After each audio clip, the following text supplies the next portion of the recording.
truly responsible for the chaos that gripped the nation. Now, the government calls it an attempted coup. The streets call it a revolution. And somewhere in the middle is my guest tonight, the man many have accused of fueling the fire, the former deputy president and now DCP party leader, Rigathi Gachagua. Mr. Gachagua, good evening, and thank you for joining us on the broadcast today.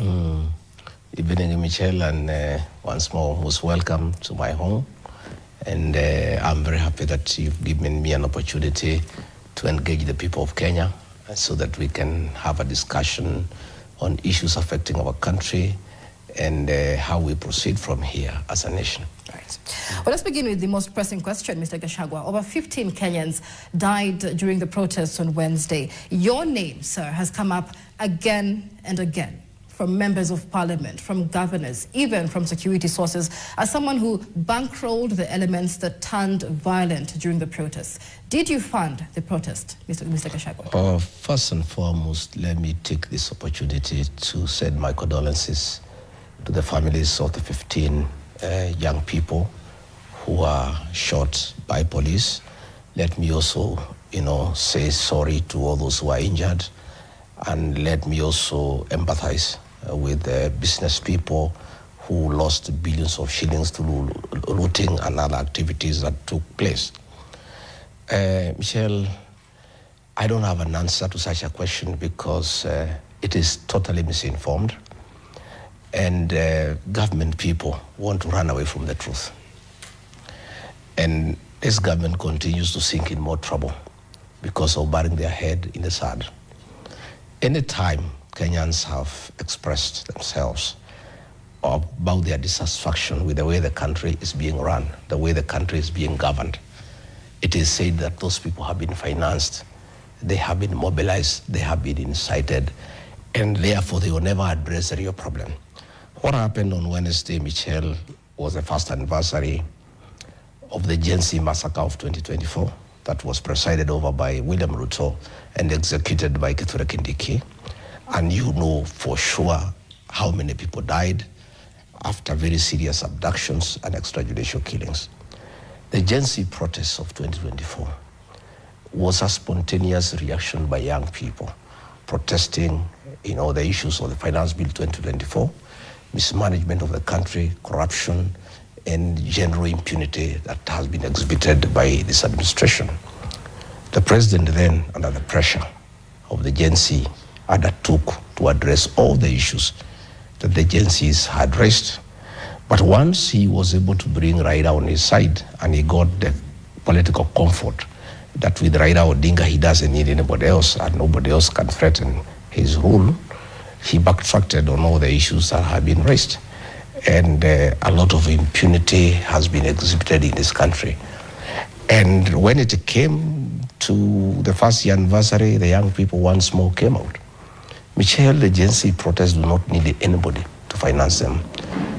The Gen Zs are leaderless, they are tribeless, they have no structure, they have no organization.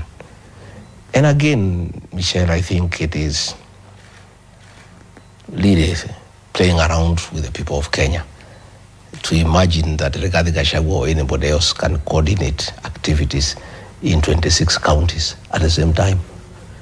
And the issue is this. The question one must ask yourself, and that is why the government must stop taking people for granted. If these activities were planned, we have the National Intelligence Service. Where were they? If they did not know, then they slept on the job. They are not supposed to be in office. If they knew and did nothing about it, again, they are guilty of failing to stop anarchy and violence. But from where I sit, Michelle, the protests were very peaceful. The Gen Zs were not violent. They had water, they had smartphones.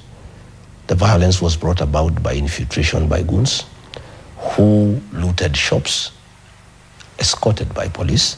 You have seen videos all over, thugs creating mayhem as police watch. You have seen videos, some thugs arriving in police vehicles, you know. So, and as we speak today, many protesters were arrested, others were killed. Not a single goon was shot or arrested. As we speak, this happened on Wednesday. Today is Friday. All the people who entered shops, videos are there, the images are clear. None has been arrested. All right, let me just go back to what you said. There are allegations that these goons that you say infiltrated these protests were goons that you paid. You and your allies have been mentioned adversely. You've seen the Interior Cabinet Secretary mention that they do have intelligence, that this was an attempted coup. We've seen calls for your arrest following that statement, Mr. I don't know how fragile this government is, that a CS Interior is walking in the streets of Nairobi in the morning and you are saying that was an attempted coup. If they had intelligence that goons had been paid by Rigathi, Gachagua or anybody else, why didn't they arrest these goons? If these were my goons, I would. Karibuni sana. Thank you so much for coming. Hey, that shirt has seen better days. Mara, it's your faded shirt. Mara, it's your faded roof. Look at our roof. From Mabati Rolling Mills. Still as vibrant. They supervise the goons wreaking havoc in the streets of Nairobi. How did they allow goons to go to a police station unarmed and take over a police station? And they had the intelligence. I think the CS Interior must respect the people of Kenya. People are not that stupid, you know. It is very evident that in Nairobi, the real goons came after 6 p.m. and downtown, River Road, Nyamakema, Taveta Road, Lithuri Avenue. The havoc, the looting was done in darkness under police supervision. Why were these guns not shot? Why were these thugs not shot? Why were they not arrested? And if anybody had funded them, the first evidence would have been to arrest those people, and then they can give information as to who had funded them. Right. Why would a government let goons create mayhem under their supervision, under their very eyes, for a whole day, for the whole night without taking any action? Why they did not do it? You mentioned rightfully, Mr. Gachagua, that Kenyans are not stupid people. What Kenyans want is answers because lives were lost. But what we're seeing is a blame game. You blaming those who infiltrated the goons, who infiltrated the protests, the government blaming the opposition. Your name has come up. So if you say the protests were infiltrated by goons, who planted them? Do you have names? Do you have evidence? Have you recorded a statement? I am not government. It's not my responsibility to stop goons from going to Nairobi. It is not my responsibility to arrest goons. That is the responsibility of government. These are people who are paid by taxpayers to make sure that they protect life and property. It is not the work of Rigathi Gachagua to go to the streets of Nairobi and protect life and property. I don't have such capacity. That is the work of the government. And they cannot shift blame and start saying, no, these goons were organized by so and so. And they cannot shift. Why did you start saying, no, these goons were organized by so and so? Why did you allow them to terrorize Kenyans? Why did you allow them to loot property? What have you done since they did that? You know, even as you are looking for whoever could have sent them, why didn't you deal with them on the spot? Because you have seen videos, Michelle. Goons raiding supermarkets as police watch. You have seen videos, goons having conversation with police officers.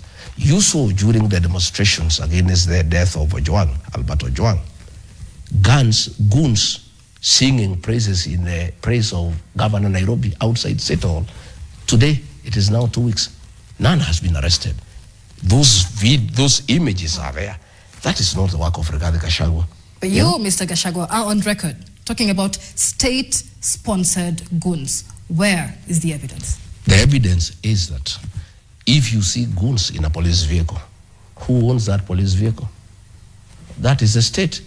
If you see goons wreaking havoc and police are just watching, you don't need rocket science to know who has sponsored the goons. You know, if goons are wreaking havoc the whole day and none has been arrested, it's obvious who has brought those goons, because the government cannot arrest their own goons. If these goons were brought by the opposition, as they are alleging, Michelle, all of them would be custody, they would be in court. But these goons have not been arrested, and they cannot be arrested because they were brought by the state. Let me ask, do you believe in justice for victims of the June 25th, 2024 protests first? Do I? Do you believe in justice for the victims? I do.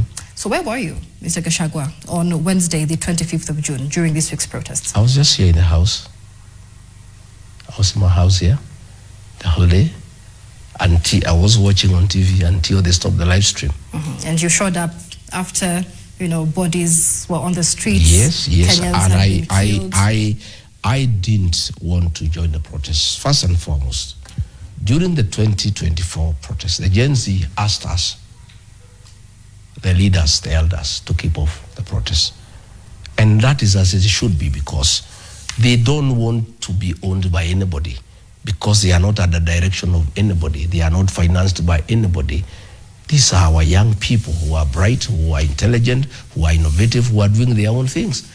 I think if I had turned up in the streets on Wednesday, it would have given credence to those very ridiculous accusations that I'm the one who finances Gen Zs. I deliberately kept off because the Gen Zs had asked us to keep off. Again, I have nothing to do with it. I'm not their leader, I'm not their financier. I just support them morally. I am in support of their cause, that we shouldn't have abductions, we shouldn't have extrajudicial killings. But I had no business, going to join them in the streets, because that is their thing.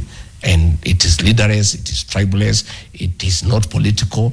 It is something by our young people as part of their patriotic duty and civic duty to have the country, run in the right direction. Yes. There have been concerns of leaders, so to speak, riding on the Gen Z wave. In fact, you have accused opposition leader, ODM leader Raila Odinga of riding on the Gen Z wave. But 1 year ago, Mr. Gachagua, you told Kenyans that police must act with force to protect property. Absolutely. Right? Property must be protected. And if police had protected property, not kill protesters, protect property. Protect life and property. Don't take away life, either of the protesters or of ordinary people, and protect their property. That was my position. I mean, and even when I was in government, record saying, when you see a policeman with a gun, do you expect them to kiss you? No. What I said is that the police must use their arms to protect life and property, not to take away life. That was my position. Right, so and you remember, Michelle, Mr. Gachagua, that you also said that the IG did a good job during the protests last year. So the question is, not the Gen Z protests. As I asked you whether you believe in justice for the victims of the protests, yes. What changed? Other than your job title, were you wrong then, or are you being opportunistic now? I didn't say the IG did a good job during the Gen Z protests. It's a 2023 protest. And he did a good job in protecting life and property, to make sure that property is not looted in Nairobi. And that was a good job. And even the police in this one, had they protected property, life and property, I would still say kudos. That is my position. But you do remember, Michelle, the Gen Z protest of 2024 is what created a very serious wedge between me and President William Ruto. Because I took a very firm position that these young people should be heard and what they are saying has merit. And I disagreed with the president in a discussion between me and him, and I told him that I disapprove of use of force against young people, and I did urge him to listen to them and consider doing away with the finance bill of 2024, which he refused. And when a decision was made to deal with these young people, I disagreed. And when the president insisted, and these young people were massacred on June 25, 2024, the following day on June 26, if you remember, as deputy president, I called a press conference in Mombasa and disassociated myself from the actions of the president and the government. And I was a sitting deputy president. And I said, I don't agree. The president had said these young people are criminals. I say they are not criminals. These are our children. These are my sons and daughters. They have a legitimate concern and they should not be massacred. And that created a very big problem between me and the president, and he was very offended, and he started in earnest to embark on how to get me out of office, which he successfully did on October 18th, But that was what broke the camel's back. And I told him off, and I disassociated myself from the killing of Gen Z, and I was in office. So let nobody say that Rigathi Gachagua is siding with the Gen Z or saying they should not be killed because he's out of office. I am on record, and videos are there, that I took a position in support of our young people when I was in office. I did. In 2023, during the Azimio demos, protesters were brutalized during the demos, and you said nothing. In fact, at the time, you supported the crackdown. Why should anyone take you seriously I did not support the use of excessive force. What I said, and I would repeat it any other day, the police have a duty to protect life and property. And I asked IG, please protect property. And you remember what we saw on Wednesday did not happen in 2023. We asked the police, and I was in the forefront, that in any situation when there is unrest, when there is civil disobedience, when there is peaceful protest, in whatever circumstance, the police have a duty to protect life and property. That is my position. It is true as it was then, it is true as it is today. Had the police allowed the peaceful protest and then protect destruction of property from goons, we will not be speaking what we are speaking here today. I would still be saying the police have done a nice job had they protected property as they should. What are your thoughts on the directive by the Interior Cabinet Secretary Kipchumba Murkomen to police to shoot to kill those approaching a police station in the event of protests like this? Michelle, this is a hate of impunity and arrogance by the Ruto administration and people who are close to him. Kipchumba Murkomen is a young, excited cabinet secretary, full of himself because of money and power. He cannot, against the law, give instructions to police to shoot, to kill. To start with, when he was in Senate, he said that the National Police Service is independent and he cannot give them directions on what to do. Then here again, he is asking the police to shoot, to kill anybody within the vicinity of a police station. To start with, a police station is a public institution, and members of public have every right to go to a police station. Even where you are protected areas like State House and installations of the Department of Defense, if people turn up there, you don't shoot them. You find out why they are there and arrest them if they are there for interior motive and charge them. Again, let me tell police officers, I had Kipchumba Murkomen telling police officers to shoot people and he'll protect them. That is a lie, and they should not believe him. And I want to tell the police officers, they have seen what has happened. The police officers who tortured and killed Albert Ojwang today are in custody. They are before court on their own. They are facing murder charges. Yet the man who gave them instructions is at home doing his own things. Let me tell the police officers in our country, they are my brothers and sisters, they are my sons and daughters. Please follow the law. Don't take that stupid instruction from Kipchumba Murkomen seriously.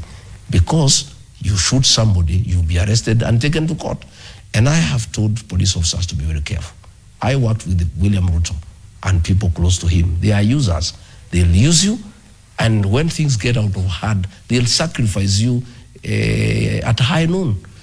I want to urge all police officers across the country not to agree to obey unlawful orders, not to agree to break the law. And I want to guide them for the last time. The work of our police officers, I was an officer in the security sector, is guided by 4 documents that are very, very important. The Constitution of Kenya 2010, the Penal Code Cap 63, the Criminal Procedure Code Cap 75, and Evidence Act Cap 80. Those 4 documents should guide any police officer in this country. And anytime they are told to do something by their superiors, they should refer to those 4 documents. And if they find that whatever they are being asked to do is contrary to what is contained in those 4 documents, they must politely tell their seniors they are not able to do it. And if their seniors insist, they should ask for something in writing. They should ignore what Kipchumba has said. Kipchumba Murkomen is those young boys around William Ruto with a bloated ego, with a lot of arrogance, with a lot of impunity. And I had problems initially when William Ruto wanted to appoint Kipchumba Murkomen as CS Interior when we just came in. And I told him this job requires somebody a little bit mature, somebody who can be able to regulate the security sector with a bit of knowledge and understanding and calmness. Okay. The way he is going, we are going to have a lot of problems in the security sector. Let's hold it there, Mr. Gachagua. As we take a short break, we're speaking live to Rigathi Gachagua, former Deputy President and now DCP party leader, as we take accountability as to who or what went wrong during the Gen Z protests of June 25th this week. Take a short break. We'll be back with so much more, including questions of what next for Rigathi Gachagua. He keeps saying Ruto must go, but if he does, what's his plan? That's coming up after the break.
Good evening and welcome back. We're speaking live to Rigathi Gachagua, former Deputy President and now DCP party leader, as questions continue to swirl over who was responsible over the chaos that gripped the nation on the 25th of June this year. Now, Mr. Gachagua, on Wednesday, multiple police stations were touched, including Nyeri, Kiambu, even in Embu. This is your political backyard. So many are asking if this wasn't your operation, because it was more likely that, in your backyard, you lit the match.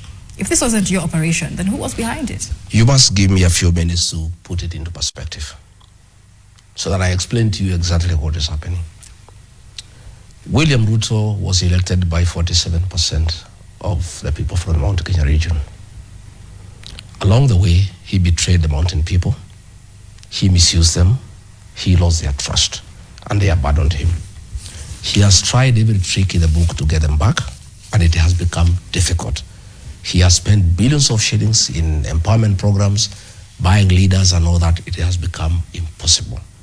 So a plot was hatched by Kipchumba Murkomen and a few other people surrounding the president to create havoc within the Mount Kenya region and then blame it on leaders who are popular in the region.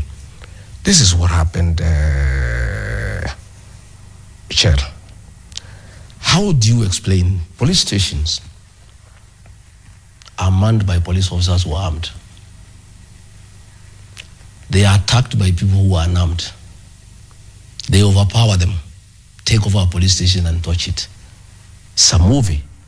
No shooting, nothing. No resistance. Some people just walk into a police station, take it over and touch it. That is, and you are not even told the inmates who are in the cells, were they released or not? There is nothing. It was staged managed. This is what happened. Let me give you an example in Kikuyu. The office of the DCC was touched. The law courts were touched. They are guarded by police. Somehow the police were not there, and the touching went on. Then the leader of majority says, some gangs wanted to attack his father who is 101 years, but he was not attacked. It was just an attempt, but he was not attacked. Yet the police station, the law courts are attacked. Higher, you go to Nyeri. They ban Naiva supermarket of some fellow there in Nyeri town.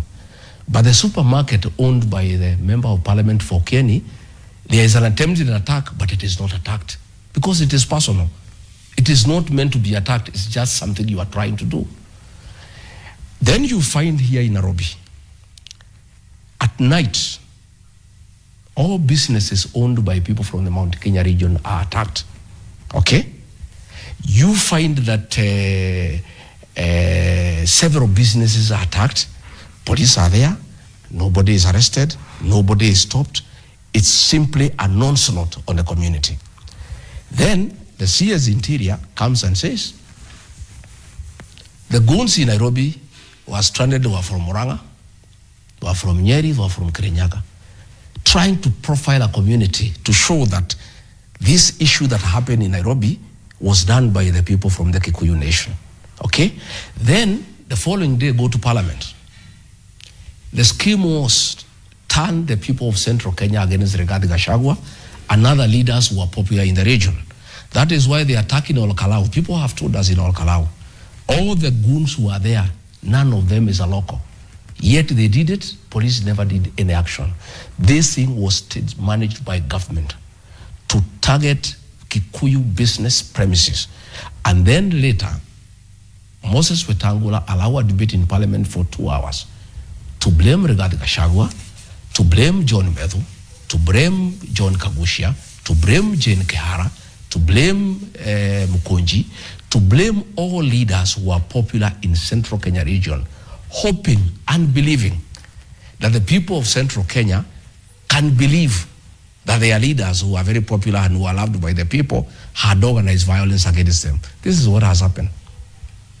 The people of that region are very enlightened as we speak today. And William Ruto drove a narrative and made the people of Central Kenya hate Uhuru Kenyatta. He said he's a drunkard, he's useless, he's this and that. And the people of Mount Kenya, I included, believed him. We turned against Uhuru Kenyatta and hated him. The people of that region have made a decision. They will never hate their leader. They will never turn against their leader. They have seen through that scheme that was done on Wednesday to target their businesses and then try to blame their leaders. Yeah, you know, even they were trying to say today, Kipchumba Murkomen was telling DCI, go and arrest Rigathi Gachagua, arrest Gakuya, arrest Major Dong, so that the Kikuyu people can believe that Rigathi Gachagua and Major Dong and Gakuya are the ones who touched property belonging to the Kikuyu. The Kikuyu people are very intelligent. William Ruto, the people see through you. You came and conned them.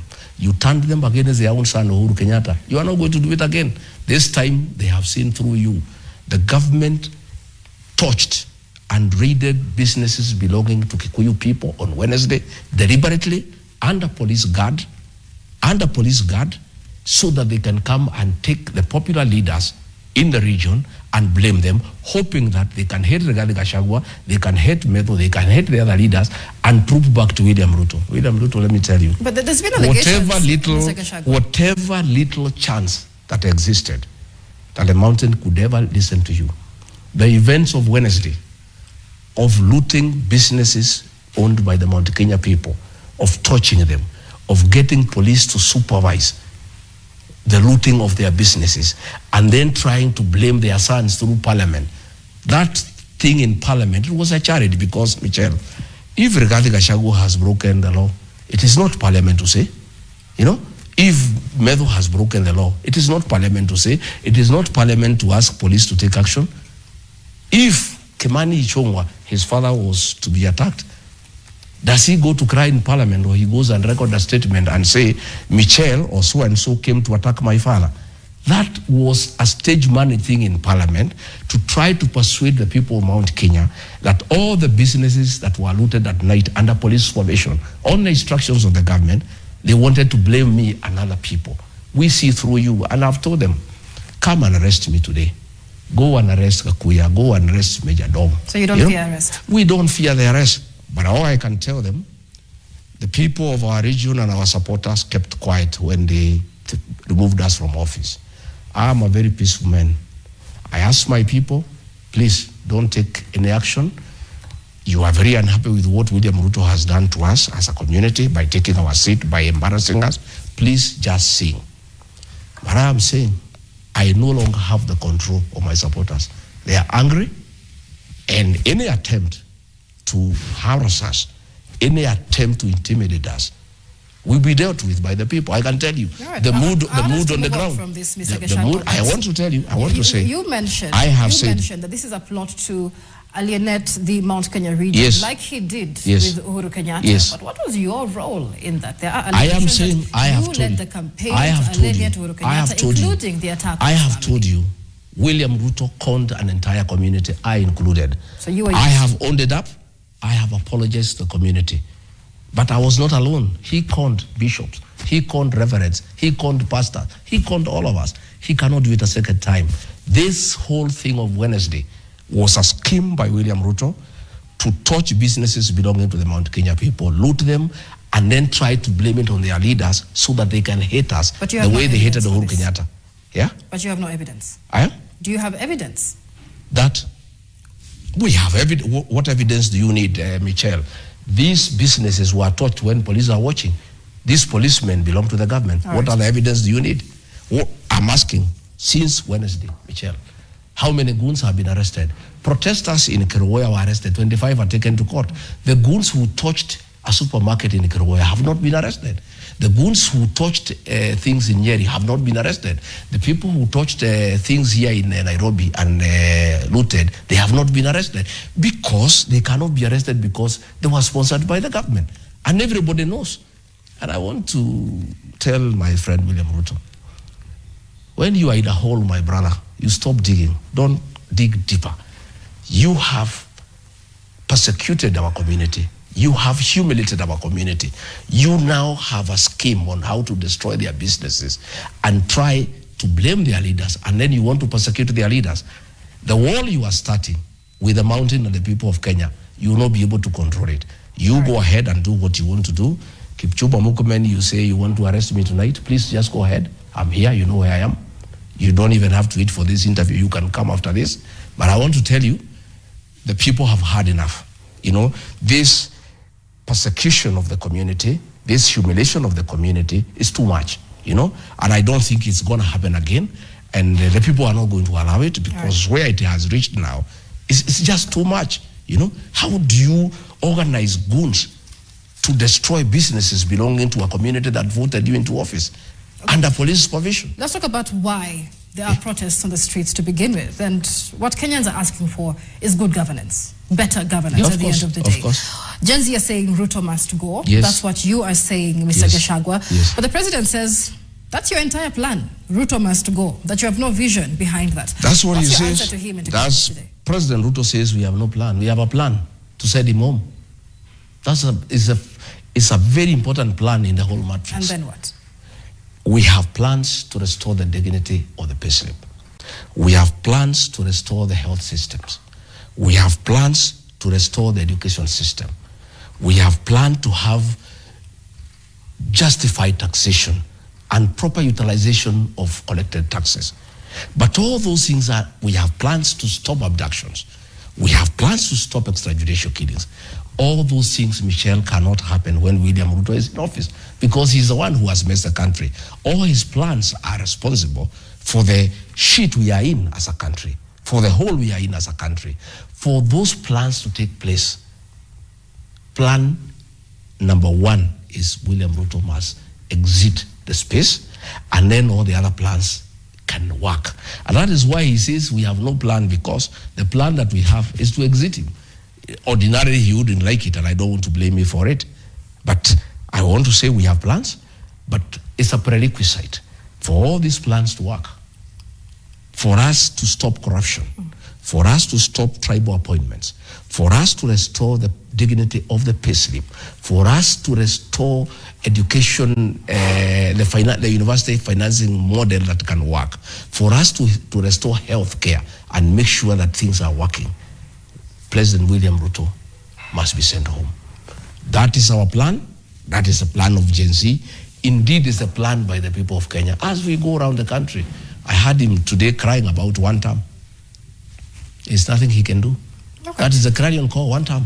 Part of what you said is that you would like to fight for the dignity of the pay slip. Yes. Because Kenyans feel raided, yes, so to speak, yes, by the taxation under the Kenya Kwanza administration. How do you plan to do that? We must have reasonable taxation. Michelle, the housing levy. Nobody wants government to construct houses for you. That's not the work of government. The work of government, Michelle, is to do roads, water, electricity, sewage, and create a good environment by provision of security. It's not the work of government to build houses.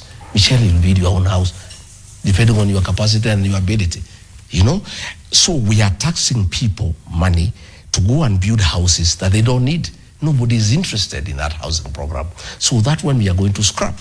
We are going to scrap that the housing levy so that we start giving a relief to the payslip. The issue of NSSF, it's something that needs to be discussed. You cannot impose, force people to save, because people are saving on their own, by the way. And saving is an individual decision, Michelle. You may want to live your good life now when you are young and energetic, and you cannot force people to save. So that is something else we are going to look into. Again, Michelle, we want to tax people, and people have no problem with the taxation. What people want is proper utilization of their taxes. We don't want to tax people to go and put up, renovate state house and lodges for William Ruto. Those state houses have been there since 1900. He is spending billions of shillings renovating that state house like he's going to live there forever, or like it's a personal house. It isn't. We are saying that our administration will have reasonable taxation and will do proper utilization of those taxes to the benefit and satisfaction of the people of Kenya. Right. So let's talk about the DCP party, which is a vehicle that you've coined to get into power. Now, critics say that your party's leadership is dominated by tribesmen and political allies from the Mount Kenya region. Others say that the cousin tag that you've coined that is now going viral is you repackaging tribalism as a reform to make it cool. Why has it been so difficult for you to shed off that tribal tag? Well, that is a narrative by William Ruto. William Ruto is an expert in creating narratives. I've just told you he created for us, the mountain people, a narrative that Uhuru Kenyatta is a drunkard, useless, and we believed him. He's a very believable fellow. But as we go on, people are learning that he's a liar and he's deceptive. My party, the party that I have formed, DCP, is not a tribal party. The deputy party leader, Cleophas Malala, is from Kakamega. He's not from Kirinyaga or Nyandarua. The Secretary General, Hezron Ubaga, is from Kisii. That is not Embu. The Deputy Secretary General, Ole Kamwaro, is from Narok. That is not Embu. The Deputy Secretary General Strategy, Mable Owino, is from Kisumu. That is not Wamanyoro. Let me tell you, it's a narrative created by William Ruto. According to William Ruto, when he and Raila Odinga gets together, that is national integration and national unity. If Rigathi Gachagua sits with Fred Matiang'i, with Kalonzo Musyoka, with Eugene Amalwa, and others, that is tribalism. Tribalism, according to William Ruto, is anybody who is not in his praise and worship team. But if you agree to sing his song, you are a nationalist. And in matters tribalism, look at today at the promotions that were done by the Department of Defense. All the senior positions were given to his tribesmen. And he is in everywhere saying people are tribal. If you look at parastatals in Kenya, there are about 250. 92 of them, the CEOs are from the Kalenjin community. That is tribalism. If you look at key institutions, even where he has given other communities, he has put PSs from his community under them. And let me tell you, why has the Kasi narrative gone viral? If it was a bad thing, why would it go viral? William Ruto cannot dictate to us how to refer to each other. I am looking for my family lineage. Yeah? The Kambas are my cousins because the language they speak and the one I speak, we understand each other. The Mijikenda are our cousins. The Kisis are our cousins. The Luyas are our cousins. The Kurias are our cousins. The Masais are my in-laws. Right. The Meru, the Embu are my brothers and sisters. William Ruto cannot dictate to me on how to relate with the family, and he should keep on family matters, He can relate with Raila Odinga. He calls him his brother. We don't have a problem. The Luyas and the Luos have been calling each other Chemeji. Nobody has ever had a problem. Let me tell you where the whole of this thing is. This annoyance is the place of the mountain in Kenyan politics. The mountain, because of their numbers, where they are is a winning lot. William Ruto is bitter that he won the election with the mountain. The mountain has left him to join others. And that is why they are saying this casting thing is a bad thing. But when the mountain voted for him, he was very happy. He never called us tribal. He was saying we are very good people. He was always visiting us. We don't have a contract with him. And he shouldn't have a sense of entitlement that the mountain must be with him. Right. The mountain has left him. The mountain is with other people. Let's talk about government. And the sooner he appreciates that the mountain people have a democratic right to work with other Kenyans, not him. It cannot be by force because he wants to force us to like him or to vote for him. And we will not. We have a responsibility. We have a democratic right to work with Kalonzo. We have a democratic right to work with Matiang'i. We have a democratic right to work with Eugene Wamalwa. We have a democratic right to work with the Mijikenda. Why is he having a problem with that? I'm glad you bring us there. Let's talk about good governance. That is what Kenyans want. But we've seen you under the DCP party aligned with several people. We've seen Moses Kuria previously, Justin Muturi, Mithika Linturi.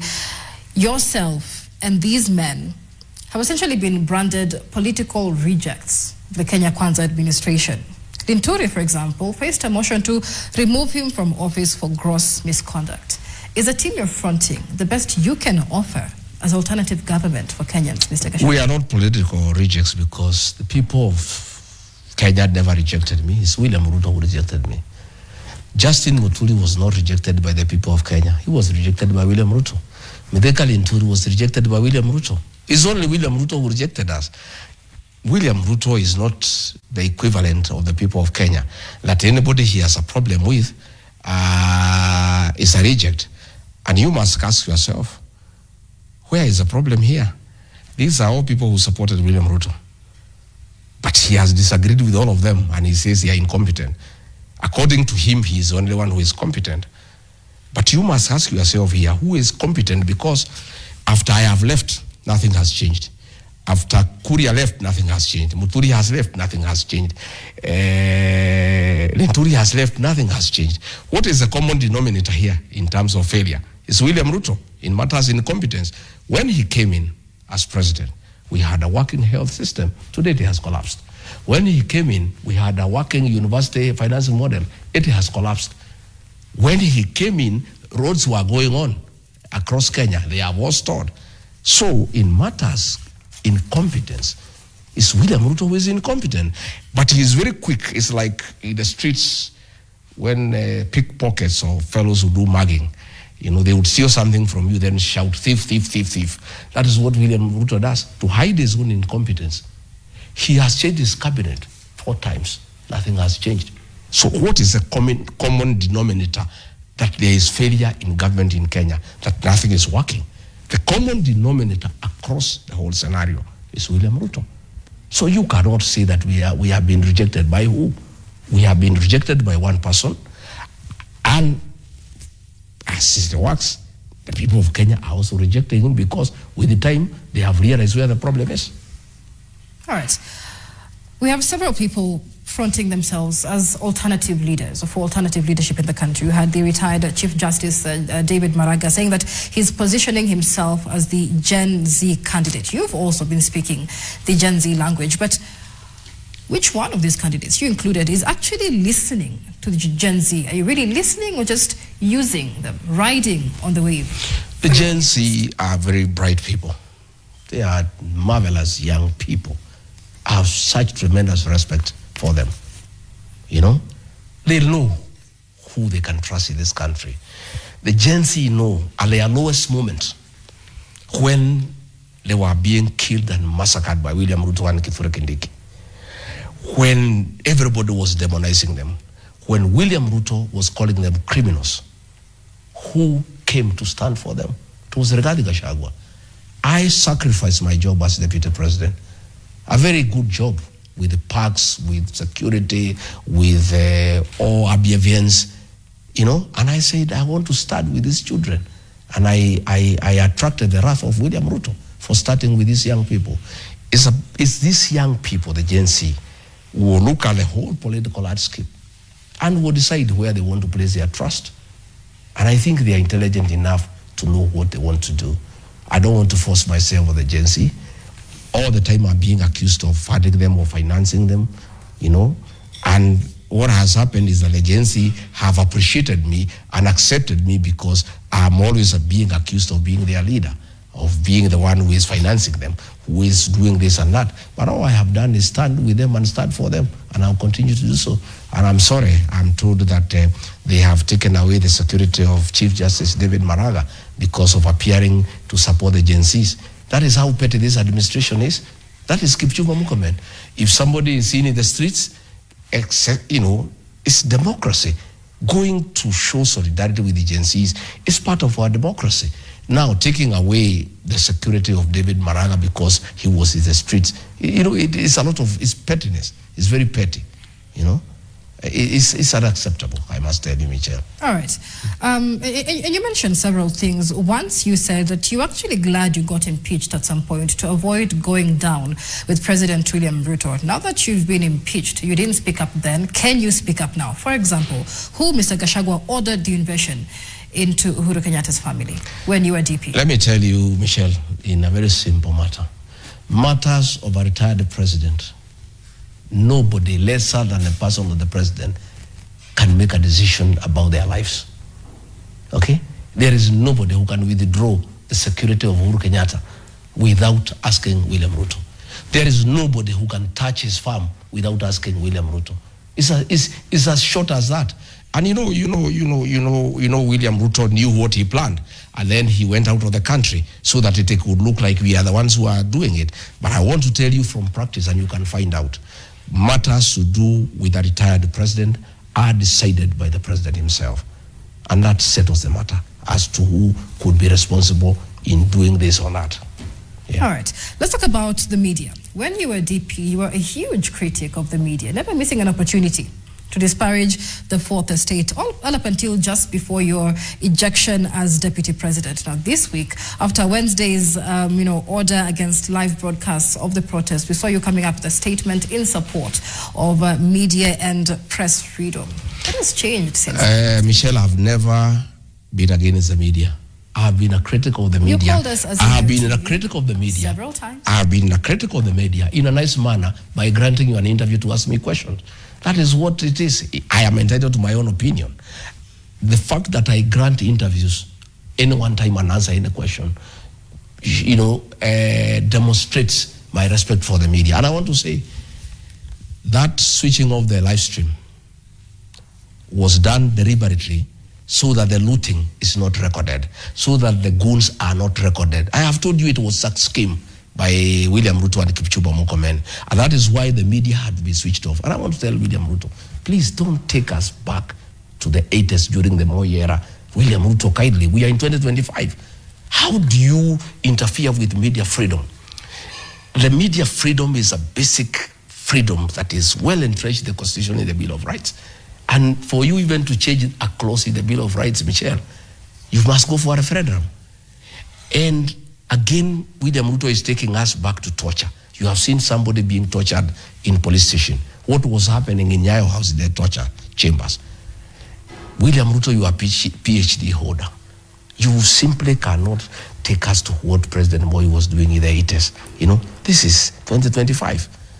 And I want to say, and I really want to empathize with the media, we are very sorry about what happened. That should never happen.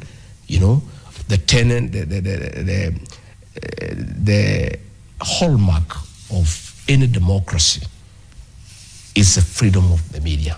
Media freedom is absolutely important because Kenyans are entitled to information, And I have told you why the live stream was switched off, so that nobody can capture those images of what was happening.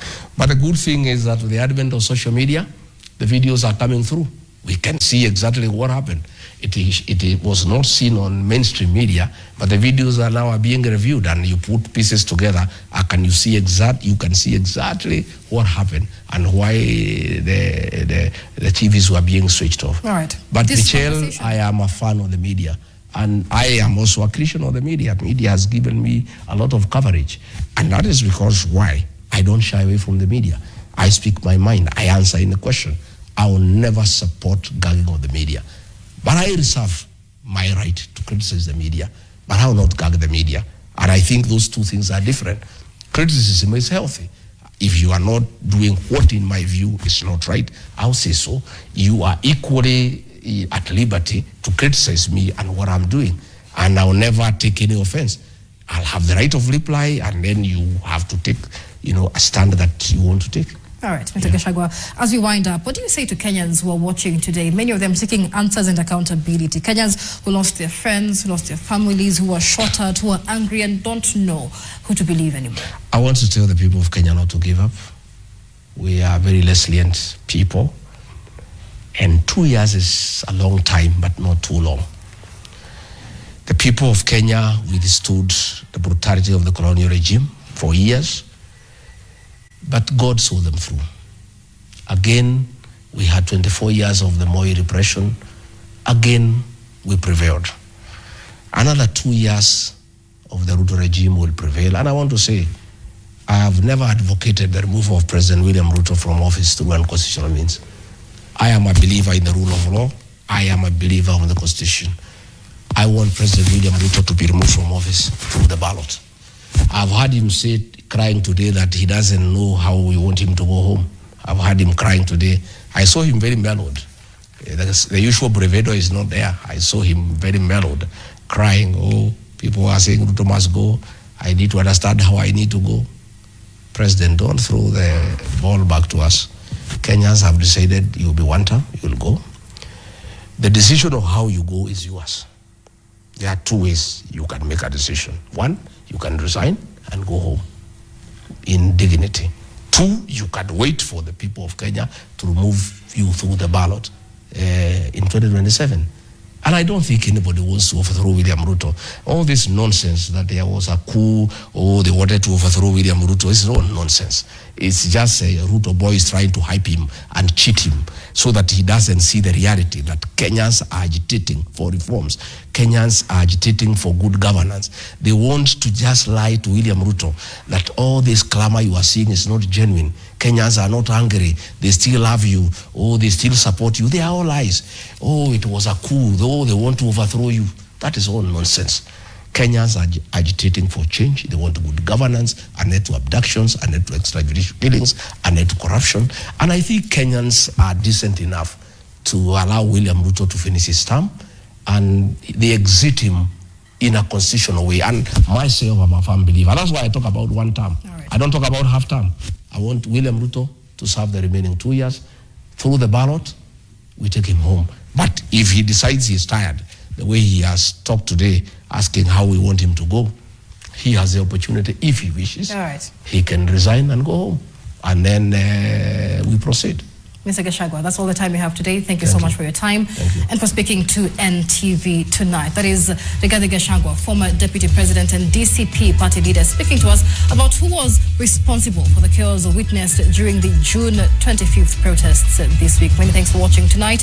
My name is Michelle Ngele Odhiambo. Good evening.